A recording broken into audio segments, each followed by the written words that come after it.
Ladies and gentlemen, welcome to another episode of Explode Your Expert Biz show. And today I'm here with the one and only Cindy Etsell. How you doing, Cindy?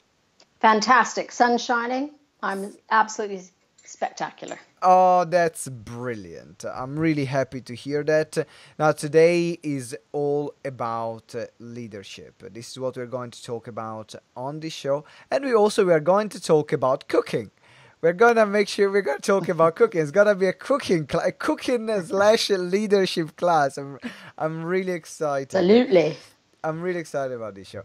Now, Cindy, before we get started and talk about leadership and what makes a great leader and how can we use leadership to grow our business, then what I would love to hear from you is how did you get involved in the leadership sphere? Well, that's a long story and a long journey, but the highlights basically start with, moving from Canada about 20 years ago, where I'd been in sales and marketing for a long time, and moving from, starting out as a sales rep and then being their senior rep, and then saying, hey, we have a little opportunity for you in London. Wouldn't you like to come and launch our product line? So that transformed me and transported me from, being a salesperson right up to being a senior marketing manager. And I had never done marketing before. So on the surface, I was calm. Underneath, I was running as fast as I can, just like a duck battling water. So that was kind of that journey in terms, and before, in terms of my goal and that path. And before I knew it, I had a team of people, and I was trying to figure out how in the world do I motivate, inspire, and lead at the same time. And that made me realize how important leadership was. So I started reading a lot on leadership and trying to put into practice, little tidbits and everything that I read. And a lot of that was about open door policy, management by walking around, listening, being inquisitive, and then listening and responding back to my team. And from there, I moved into an amazing role with the government. And that was setting up a whole new business with 4 other people, trying to turn a government business into a profitable recruitment outplacement company.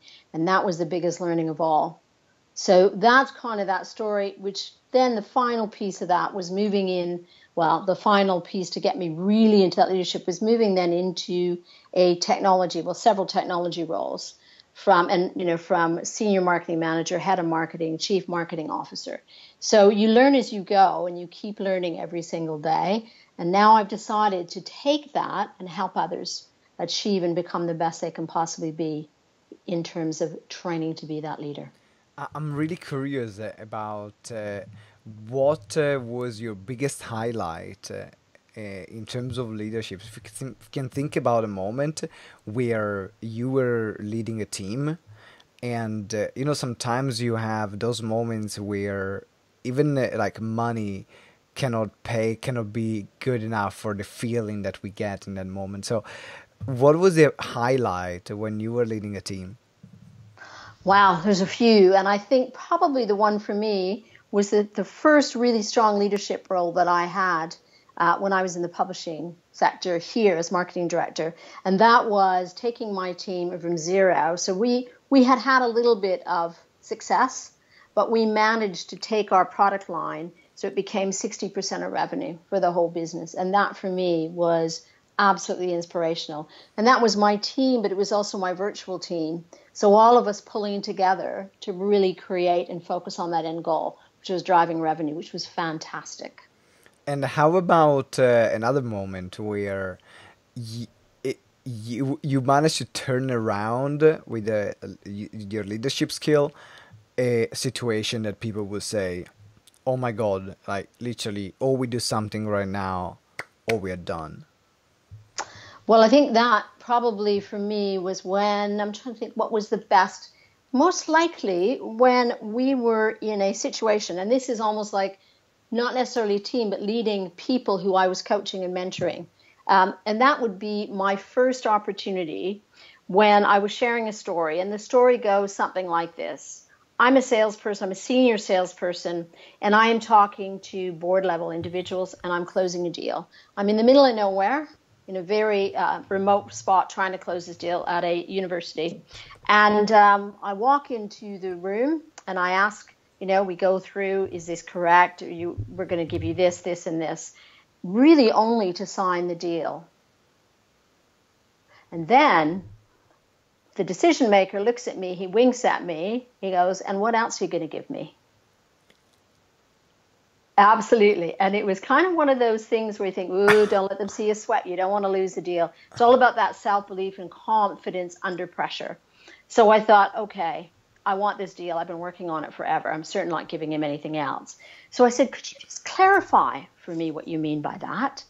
I'm going to give you a product that meets the needs you've identified at a price you can afford and in the time we've agreed. And if you're really nice, the company will buy you a cup of coffee. And he burst out laughing and he said, well, it was worth a try. And he signed the deal.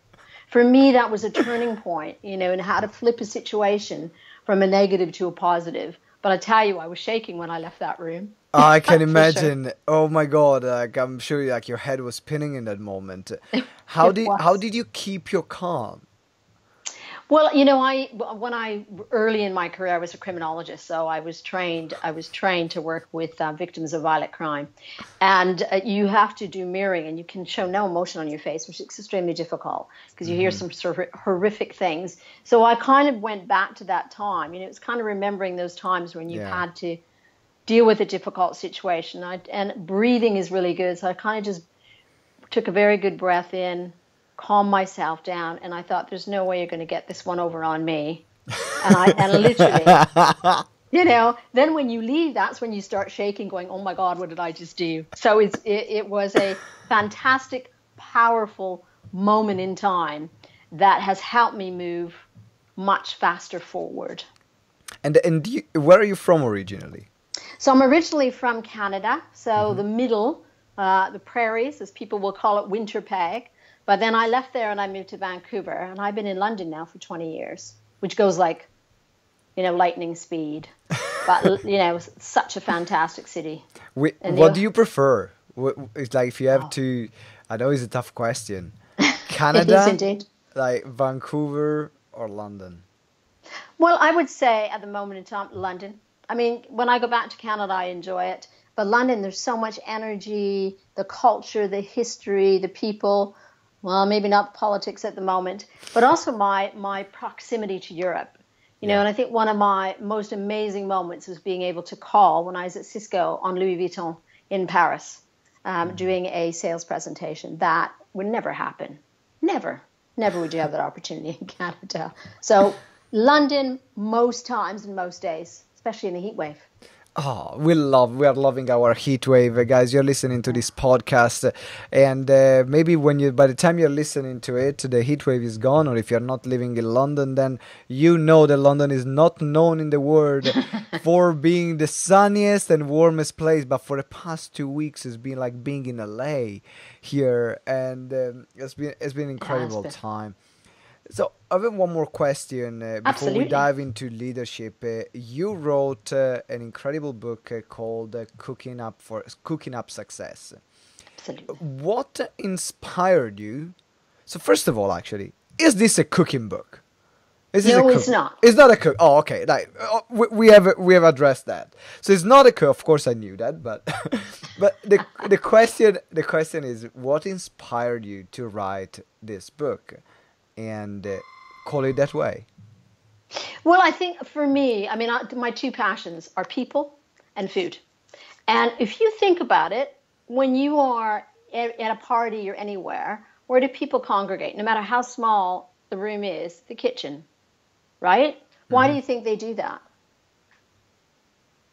I don't know. Because everything you need's in the kitchen. That's true. So I thought, well, let's use food as a metaphor for change. Because I've had and gone through such tremendous change in my career, especially since moving to London. I think about that journey, from publishing to recruitment to government, back into tech, and then back again full circle into outplacement coaching and leadership coaching and presenting. And I thought, how can I combine that in a journey? And that's what the Cooking Up Success came from. It's my kind of personal journey in the 20 years of living in London. But the main reason I wrote it is because by sharing the stories, the funny stories, the terrifying ones, and wielding into that, making sure it's like a needle sewing thread throughout the book is little tidbits on food. So you got tips from Cindy's recipe book. So you do get a few cooking tips in there and a recipe in the book, but it's mainly about using food as that metaphor for change to break down the barriers and make it a little more digestible and fun. I So by love it. excellent, thank you. I absolutely love it, and I think that food is such a great metaphor. We were discussing when we met recently that food can be is made with the different ingredients, and there are all these different ingredients that can be separate pieces together. And sometimes it feels like when you're running a team or you're leading a team, you have all the different people that are different ingredients, and now suddenly you're there and you need to make sure that they gel together, and all the different people are contributing to what becomes then an amazing dish, the amazing end result that then we want to create. And that's, I think, is a nice segue in talking about leadership, because you told me that you have three things that make a great leader. And Absolutely. I'm curious right now. I was like, okay, I'm all ears. What are those three things, Cindy? Well, I think the most important one is communication. So communication is, a lot of people say, well, I'm a great communicator, but it's not just about communication as a whole. It's about how you break that down. So I may have an amazing vision, and that's my monologue, that amazing vision. But if I can take that vision and transform it into a dialogue with everybody who I touch with that vision, so I can tell my story and I can get people along for the ride, then the powerful thing that happens is all of a sudden that vision becomes a reality. Of course, given market conditions and everything else. But there's a lot of people who have a wonderful vision, but there's no focus. And what they're unable to do is to communicate it in a way that people understand and get on board. So that's number one. Communication is key. And of course, we could spend a good 2 hours just talking about communication, because there's verbal communication, but there's also nonverbal communication. And the power there is if I say something, but my body language says something completely else, and I'm completely unaware of that, then again, I'm not going to get the message across that I really want to convey to my audience, to my market, and to my colleagues and Absolutely. people who work for me, the people on their way up. They need to embrace that. The second thing is around empathy. So I must really be able to empathize and understand and deal with people. So that empathizing, a lot of people, again, you've got great leaders. And there's a recent quote about something about 85% of companies, when asked, say there's a serious shortage of leaders for the future. And they are desperately trying to find a way to make that happen. And what's fascinating is the old school thought was if you were a leader, it was about power and control. Yep. Well, the millennials, boomers, everybody now, that's not enough. We want to be able to understand. When I was doing a lot of stuff in retail, I used to use an equation. Propensity to buy is equal to affordability, features, and benefits. But when you tug at the heartstrings and you absolutely get people to buy in with what you're doing, all of the other conditions go out the window. So empathizing is really, really, really key. I have a question before we move to the third one. Absolutely. So, I found empathy to be a very tricky one. Yes. I'm thinking about my personal experience about managing a team as well. And where do you draw the line between empathizing but still getting things done in some situation, or empathizing too much? Because at the end of the day, a team is there to create an end result. And I believe, and this is a core belief that I have, that everyone is important, but no one is indispensable. That's something that we have in GTeX as a core, because we are all there to make sure that we create something amazing. And as long as we are all together creating it, we are all important. The moment you don't do it, that's the door. So I'm very... and so I've been struggling with this power empathy kind of fight. Where do you see the balance, or where do you see the line there? Well, you're absolutely, you couldn't have put it better. Empathy, when I'm saying empathetic, there is a line, absolutely. So there are always going to be people in a team who are going to take the mickey a bit, aren't there? So you must really be able to, part of being a good manager and a good leader is setting realistic, achievable goals. Mm-hmm. But it's also about developing the people in your team. And a lot of people are completely unaware of what their achievements are. So, for instance, when you are managing that team, senior manager, junior manager, middle manager, it's really important that you understand the different personalities. You know, part of that cultural fit's really important. And that's about personality and about Yeah. management and working style. But what you also need to do is understand what each one of them make them tick. And sometimes a team doesn't work because there's too many of the same people in that team. Too many completer finishers and not enough visionaries, for instance. Mm-hmm. Or there's big picture people, but they're unable to make a plan. You know, and it's really important that your team is comprised of that mix that's going to make you Yes. successful. So empathy is really about understanding what it makes each person tick. Also taking the time to feed that back. You know, and I don't mean feeding it back in a really horrible way, but feeding it back through appraisals, you know, what you're doing really well, you know, what you could do better, and then finishing on what else is doing really well. Mm-hmm. And I will give you an example that I had a a middle manager who was reporting to me, and she kept having, I got her to report stuff to the board. And we sit in that boardroom, and she would never be taken seriously. So she came to me, she said, I don't understand why this is happening. And I said, well, what you're doing is you're coming to us with a whole list of problems. So what I want you to do is think about each of those problems, focus on one, and then think about it from a 360. Okay, here's my problem. Here's my suggestions for solving that problem. When you present that to me as a manager, then I'm probably going to listen a lot more. So it's, again, making sure that you draw the line. I mean, you can't be best friends with the people you work with. Mm-hmm. I mean, you can try, but at some point in the line, you're going to have to draw that line in the sand and say, look, I really appreciate you, admire you, and I respect what you do, but now you're taking the mickey. So Yep. you need, you know, and again, that's about clear, definable key performance indicators, doing the appraisals that a lot of companies put in place and nobody does them because we never have time. And then the managers don't have time because they've got too many to do. Mm-hmm. So it's really about obtainable, clear, measurable, time-framed results. And so, but still having the empathy and making sure you're out and about and you're talking to the people. You know, that you're not sitting behind this big office, that you're out there listening and hearing and you know, if they want to know something. But also it's about that communication as well. So it's about making sure they know where the company is. Because everyone hates when a rule's put in place. Yeah. And nobody understands why. Yeah. Does that answer your question? Yeah, absolutely. It answered the question. Thank you for explaining it so clearly. Because I think that as I was struggling with it, I think that a lot of people that are listening right now, they might have a very similar question. And as you suggested, it's about setting boundaries, setting clear boundaries, setting clear achievable goals, deadlines and time frames.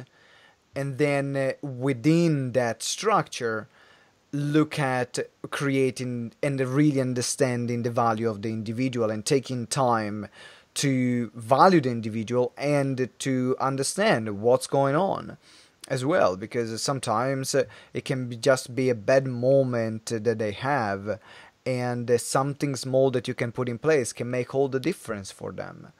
Oh, So definitely. there is a lot going on, and I have these things that I'm not the best manager in the world. I'm a good leader, but I'm not a great manager. That's why I have a manager because in my personality trait, I'm the kind of person that I'll go 100 miles an hour, and I'm like, why are you there? So I need someone that's healthy for one side because the company is growing. There is a lot of innovation happening. There is explosive growth. But then I cannot always have my team like catching up with me because I don't take time to feed it back to them. So once we put someone in place that said, okay, you Simone, do your thing. You keep going 100 miles an hour.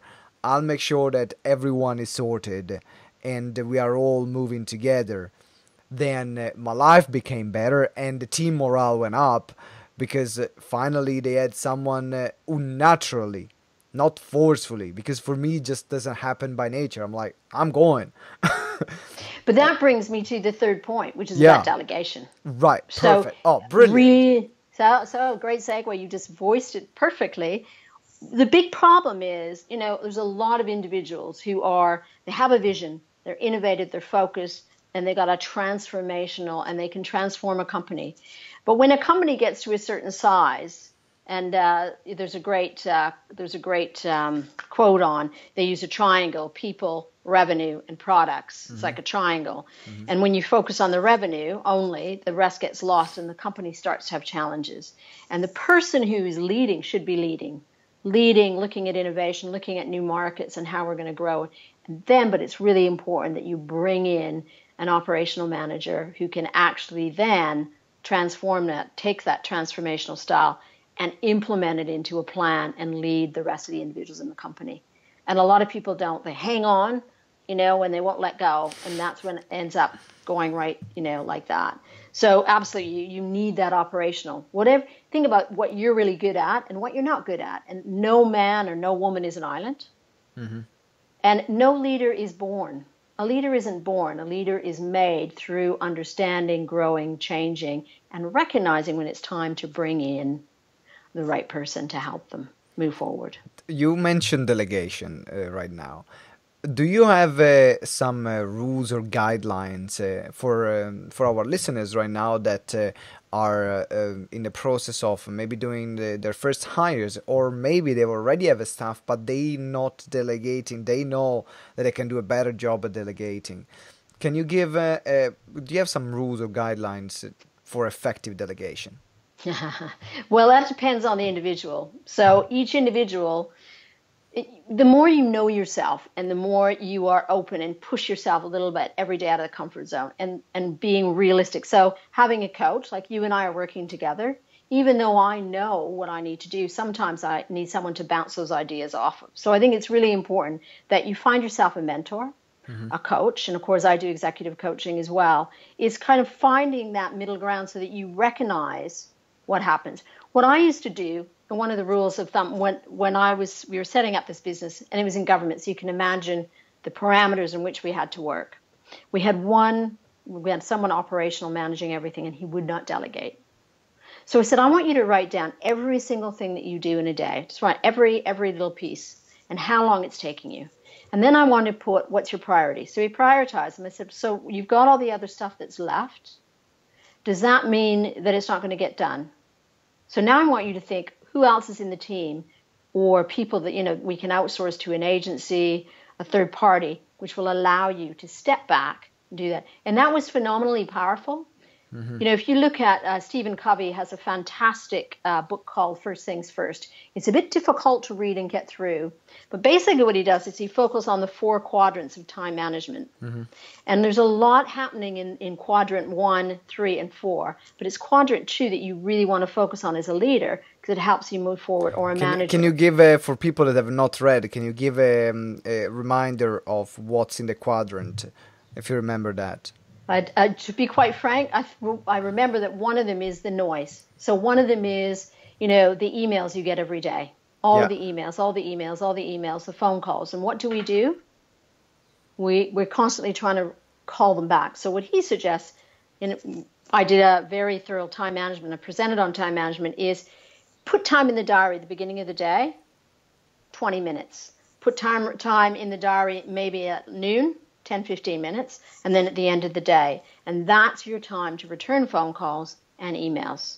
If you're getting too many emails and you're lucky enough to have a virtual assistant or a PA and you trust them and you can get them to kind of get rid of the garbage, because we get a lot of direct stuff that we're never going to look at. Yep. The third quadrant, if I remember correctly, so I might be mixing them up a bit because it's been a while since I've looked at the book, but the content in the next one is really about all of the people who are coming to your desk. You've got a time frame and you open office, you're trying to do a piece of work and you've got this noise in your ear all the time. And people are, because you're well respected, you're open. And this is tough part of being a manager or being an expert. So that's when is why you need to be really firm, because everybody wants a piece of you and say, look, I'm really sorry. Can you write? I'll put that on my list to do, but I've got these 3 priorities to do first. Yep. So it's really, really, and then the other quadrant is the other thing, the third party stuff, the events, people wanting budget, there's all of that. It's all important in a different way. But if you don't start looking at quadrant number 2, which is focus, vision, planning, Yes. looking at how I get into new markets, business development, then your company will not succeed. But you will also have a lot of people running at 100 miles an hour, but delivering nothing. Yeah. That's so powerful. Thank you very much for sharing, Cindy. I appreciate it. You're more than welcome, and I'm happy to send. I think I've got the quadrant pieces of work which I can send to you, and you can post if you'd like as well. Yeah, so if you can send it to me, then we'll put it in the show notes when the podcast is gonna be published. So, guys, that now that you're listening or you're watching, then check out the show notes, because there is going to be a link where you can download the quadrant so you can work on it. Because something that I've done recently that changed my life is something called time blocking, and I think that, I don't know if Stephen Covey talks about that in that book. But he says what Cindy was saying, what Cindy just said so far. Blocking time for when you are going to get back to people, and when you're going to do your emails, when you're going to do your social media posts, when you are going to do your sales calls. And in particular, if you are in this industry, most of the time you might not have at the beginning a big team, or you're doing everything by yourself, or you might have a small team with 2 or 3 people. So it's a very still flexible environment to be in, where there are roles, but the roles can merge into each other when the needs happen. That's the nature of this kind of companies at the beginning stage. So make sure that you block your time so you can focus on your priorities, and then you train, because what you did, Cindy, you said you're training the other people in how to interact with you, the other team members. Because once the things are clear, hey, I've got this priority, you're next on the list, let me do this first, I'll get back to you next, and you do this 2 or 3 times, they already know. So the first time they might be, ooh, why I'm not important enough? But then they just, by you explaining that, it's not about the person is not important, it's about that there are other priorities in your list that needs to be done before you tackle the other one. I now want to transition to to our lifting the veil section. We are lifting the veil on something that you are doing currently, or that you are using, or a resource or a tool that makes the difference in your business. What is that, Cindy? Well, there's a few. Of course, working with you, Simone, that'll be the number one, right? Making the difference. Yes, thank you. I appreciate it. Oh, my ego feels so good right now. I thought you'd like that. The other key thing that I'm doing is networking is kind of a dirty word in the UK. And I run a lot of workshops on building a networking strategy and how you combine that with body language to create that impact. What I do is that, but it also can really take hours and hours and hours of time. So what I've been doing is I went through my LinkedIn contacts. I drew out the people that I know, my focus, leadership, technology, small, medium, and large corporates, and looking at the companies I work for and who I know that are leaders that really are trying to develop their people. And I have been using that to kind of just follow up. I send them a quick note, or every day when I'm on the train or I'm on the bus or whatever form of transportation when it's working, I must say, is I try and take 5 minutes, and I look. LinkedIn for me is really my social media channel, that and Twitter. I look at that to see if there's anything happening, and I don't spend a lot of time, but with my contacts, I look quickly. Who's doing what and what's happening. And if I see anything to do with leadership and entrepreneurial, podcasting, anything like that, I send them a note and say, it'd be great to catch up. So I see you're doing this. I've gone on it. It looks great. And then, you follow through with that. So if you think about it this way, we used to have 6 degrees of separation, and now it's 4.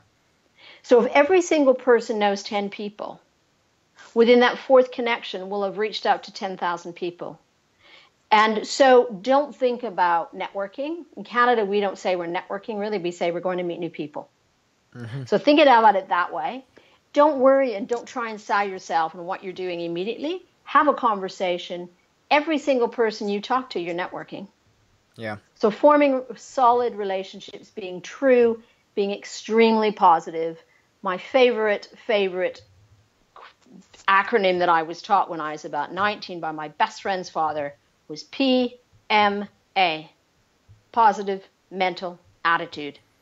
Glass half full, not half empty. And we all have those days when they feel really half empty, especially as solopreneurs.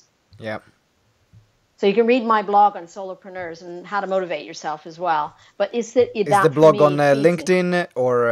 It's on LinkedIn. Yeah, Okay. it's on LinkedIn. And it's kind of how to motivate yourself when you get to that point. You're like, oh my goodness. So send me the link as well. So we are going to put it in the show notes. Absolutely. Fantastic. Cindy, has been a wonderful interview. I loved it.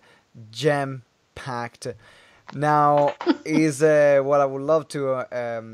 Now is your time to share with our audience how they can connect with you, how they can get in touch with you. Maybe they want to get your book. All yours. Absolutely. Thank you very much. You can get in touch with me at www.cookingupsuccess, all one word, .co.uk.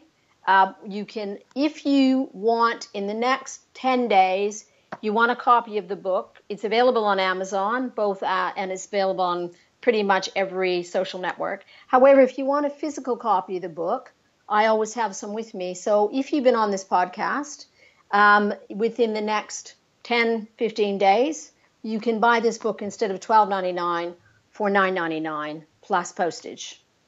So that's an offer for you. The other way you can get in touch with me is of course, LinkedIn. I'm on LinkedIn all the time, and I'm posting continually. And that's just look me up, Cindy Etsell at LinkedIn, and I think we've got the link after the show, don't we? Yes, exactly. We have also the LinkedIn connection, so you can connect with Cindy, and in particular, ride this wave of leadership. Because if maybe you know someone is running an organization, or you run an organization where their really core focus is in development and leadership and developing people and developing on the stuff, then Cindy is the best person you can bring in, because we've been knowing each other for a few months now, and every time we talk, I'm always impressed about the amount of experience that you have, how much you know, and all these different situations that you've been to. So we know that if you go into a company, the company is sorted. They are in really safe hands. So make sure you connect with Cindy and see which areas can be relevant, so you can collaborate and do some work together. One thing, Simone, I forgot to say: if you want to copy the book, don't order it on my website, because it'll go straight to Amazon. Just send me a note in LinkedIn or fill in a contact form, and I'll send you. We've got PayPal, PayPal online, but you can just send it to me, and we can sort out the rest later. Fantastic, brilliant. So, guys, make sure you get a book. Is incredible. You must have it. And we are gonna have all the links to get a book and to connect with Cindy here in the show notes. Cindy, thank you very much for joining our show. It's been a brilliant interview. Pleasure. It has been enjoyable and fun. So thank you, Simone, for inviting me. Oh, fantastic. And ladies and gentlemen, I hope you had a great time too. Well, if you have been listening so far, I'm sure you did. So there is one more thing to do. Subscribe. If you haven't subscribed to our podcast or to our YouTube channel, subscribe right now. And also leave us a 5-star review. Let us know what did you enjoy the most about this show. Up until next time, remember that together we grow exponentially. Ciao. Ciao.